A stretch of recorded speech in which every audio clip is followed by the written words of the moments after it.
प्रजापति कहां से आया? देखो, जो 4 वर्ण थे, ब्राह्मण वर्ण में कोई जाति नहीं बनी।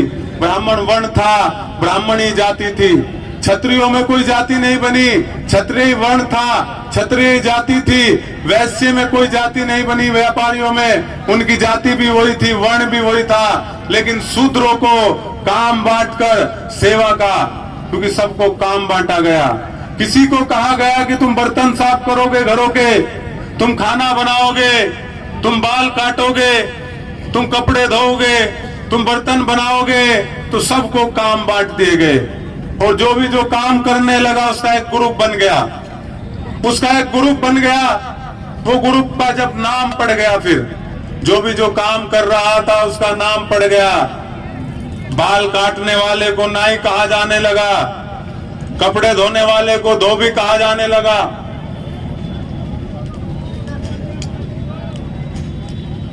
घरों में पानी भरने वाला, डोली उठाने वाला धीवरकार हो गया, बर्तन बनाने वाला कुम्हार हो गया। इसी तरीके से जातियां बन गई। बात समझ आई कि नहीं आई? फिर ये जाति अलग अलग कैसे होगी गांव में? आज देखते होंगे, गडरिया अलग रह रहा है, सैनी अलग रह रहा है, पाल अलग रह रहा है, प्रजापति अलग रह रहा है, कश्यप अलग है। फिर जब शादी ब्याह का नंबर आया, जब शादी ब्याह का नंबर आया, तो जो जाति जो काम कर रही थी उसी में शादी शुरू की। क्योंकि जब पहले ही कह दिया गया कि आपके जीवन में कोई परिवर्तन नहीं हो सकता, आप शिक्षा तो बिल्कुल नहीं ले सकते। अगर आपका बाप कपड़े धो रहा था, आपका बाबा कपड़े धो रहा था, तो आपको भी कपड़े धोने हैं, तुम्हारे बच्चे भी कपड़े धोएंगे। तो जो काम कर रहा था उसने उसी में शादी करनी शुरू कर दी। तो एक जाति बन गई। नाई ने नाई के यहाँ शादी की, गडरिये ने गडरिये के यहाँ शादी की, धीवर ने धीवर के यहाँ शादी की। सब ने अपने अपने काम करने वालों में जब शादी कर दी तो एक पूरी जाति बन गई। बात समझ आई कि नहीं आई? फिर ये जाति गरीब कैसे रह गए शूद्र लोग? अब एक बात बताओ, एक सवाल है आप लोगों से। अगर कोई खेत है और खेत में पानी का स्रोत ना हो, खेत में पानी ना पहुंच पाए, तो खेत क्या होगा? बंजर हो जाएगा, सूख जाएगा। किसी घर में धन का स्रोत ना हो, किसी जाति में धन का सही स्रोत ना हो, धन ना आ रहा हो ढंग से, और किसी के यहाँ धन का स्रोत सही हो, या तो सरकारी नौकरी से आ रहा हो, या व्यापार से आ रहा हो, या तुम्हारी खेती से आ रहा हो, तो जिसके पास धन का स्रोत होगा वो जाति मजबूत होगी, जिसके पास धन का स्रोत नहीं है वो जाति कमजोर होगी। ये बात सही है कि नहीं? तो ब्राह्मण के पास उस समय धन का स्रोत था, दान, ज्ञान, और राजा को अपने हिसाब से चला रहा था, तो ब्राह्मण मजबूत था। क्षत्रिय राजा थे, राजा जनता पे टैक्स लगाता था, जनता के टैक्स से उस पे पैसा आता था, तो क्षत्रिय भी मजबूत थे।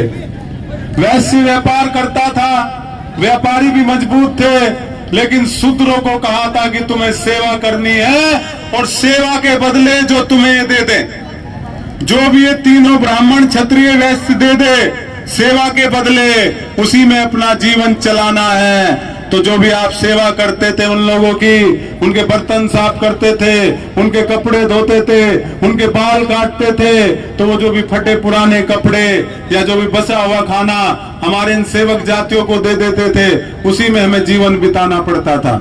ये बात सच है। इसलिए आप लोग गरीब होते चले गए। और शूद्रों में भी दो बन गए, शूद्र और अतिशूद्र। शूद्र जो सेवा कर रहे थे, तो जो इनकी बात मानने से इनकार कर देता था, उसका काम छीन लिया जाता था, उसको काम छीन के गांव से बाहर कर दिया जाता था, और गांव से बाहर करके गांव के बाहर दक्षिण में बसाया जाता था। उसको कहा जाता था काम छीनकर कि साफ सफाई का काम करो, चमड़े का काम करो। तो गांव के जो बाहर बस गए वे जाटव भाई हो गए, वे वाल्मीकि भाई हो गए, और जो गांव में सेवा करने वाले रह गए वो नाई धोबी हो गए, वो गडरिया हो गए, वो सैनी हो गए, वो पाल हो गए, वो कश्यप हो गए। इन जातियों की वजह से हमारी जाति का अलग अलग बटी। बात समझ आई कि नहीं आई? फिर देश गुलाम बना, देश पे आक्रमण हुए, अलग अलग आक्रमण हुए, देशों ने अलग अलग आक्रमण किया। इतने बड़े देश की जनसंख्या को बहुत सा छोटे लोगों ने गुलाम कैसे बना लिया? भाई करोड़ों की जनसंख्या, मान लिया हमें 1000 2000 लोग बैठे हों और 10 लोग आके हमें गुलाम बना ले, तो क्या हो सकता है? क्या तो कैसे गुलाम बने?